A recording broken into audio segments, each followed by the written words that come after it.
অসমত 6 মাহৰ ভিতৰতে সেমি কণ্ডাক্টৰতকৈও ডাঙৰ প্ৰকল্প হ'ব। নেক্সট 6 মান্থত আমি সেমি কণ্ডাক্টৰতকৈও ডাঙৰ ইণ্ডাষ্ট্ৰি আমি ব্ৰেক কৰিব পাৰিম, যিটো আমি ভাবিব নোৱাৰো অসমীয়াই। আমাৰ গ্ৰাউণ্ড ৱৰ্ক চলি আছে। Probably we will see a much bigger industry than semiconductor. ইয়াতকৈ ডাঙৰ। অহা 5 বছৰত অসম বহুগুণে আগবাঢ়ি যাব। আৰু মই বিশ্বাস কৰোঁ যে আমি যিবিলাক কাম কৰি গৈছোঁ, অহা 5 বছৰত অসম বহুত আগবাঢ়ি যাব। যোৱা 5 বছৰত নিৰ্মাণ কৰা ব্ৰেণ্ড ইমেজে অসমক কৰি তুলিছে বিশ্বৰ বাবেই এখন সম্ভাৱনাপূৰ্ণ ৰাজ্য। নেক্সট 5 yearsত মই ভাবোঁ যে by 2031 Assam will be considered as a big state. যেনেকৈ আজি গুজৰাট, কৰ্ণাটক বুলি ক'লে এটা মনত ধাৰণা আহে, অসমখনো তেনেকুৱাই হৈ যাব। নিউজ 18ৰ এজেণ্ডা অসমত ৰাজ্যৰ বাবে আন এটা ভাল খবৰ।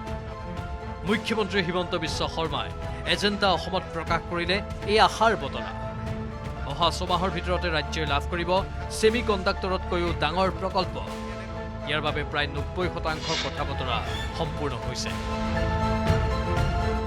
তেওঁলোক পাব্লিচিটি কৰি নাহে, জাপান বা আমেৰিকাৰ মানুহবিলাক। তেওঁলোকে আমাৰ অসমত 6-7 বাৰ লাষ্ট কেইবা মাহত আহি গৈছে, গৈ আছে, আৰু লাহে লাহে we are moving towards closure. এতিয়া আমি আনি তাক 90%ত লৈ আহিছোঁ।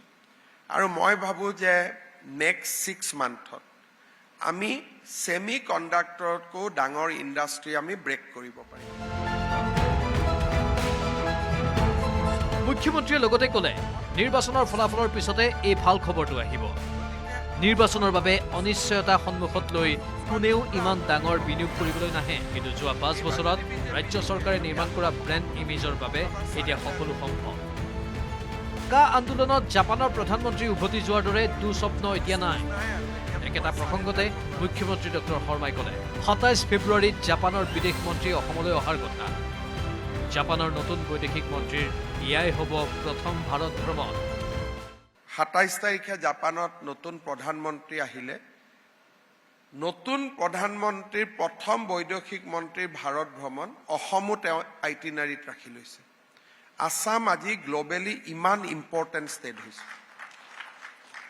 We are very important today. ৰাজ্যৰ উন্নয়নৰ ক্ষেত্ৰত মুখ্যমন্ত্ৰী তথা ৰাজ্য চৰকাৰৰ প্ৰতিনিধিৰ ডাভোছৰ ইকনমিক ফৰামত অংশগ্ৰহণৰ সফলতাৰ কথাও ক'লে মুখ্যমন্ত্ৰী। গুৰুত্বপূৰ্ণ মানে আশা তাত আপুনি তাৰ পৰাই কৈছিল যে ভাল খবৰ লৈ গৈ আছোঁ। আমি ডেভছত মই গ'লোঁ, আৰু নেক্সট 4 to 6 মান্থত আমি ইয়াতে ডাঙৰ ব্ৰেক এটা পাম। Bureau report, news 18, Assam north east.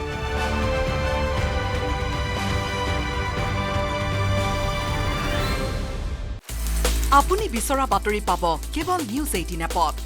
News 18 app download কৰিবলৈ স্কেন কৰক এই QR কোড। গুগল প্লে ষ্টৰতো পাব এই নিউজ 18 এপ।